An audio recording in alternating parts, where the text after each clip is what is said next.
We express concern over the recent stabbing incidents reported inside schools in Cavite.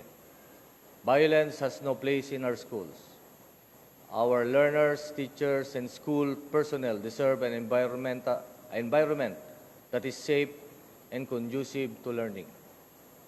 I therefore direct all police commanders to strengthen police visibility around schools, intensify preventive patrols, conduct security assessments, and sustain close coordination with school authorities, local government units, parents, and community stakeholders.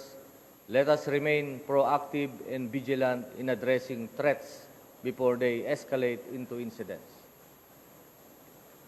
On June 19, continuous police operations led to the arrest of 2 suspects in Clark Freeport Zone involved in the killing of a Korean national on June 18.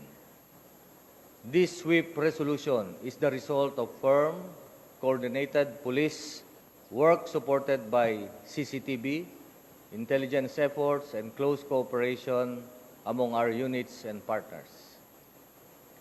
I commend PRO3 for an outstanding display of an intelligence-driven police criminal investigation. As members of the Philippine National Police, we are called upon not only to enforce the law, but also to provide assurance and security to the communities we serve.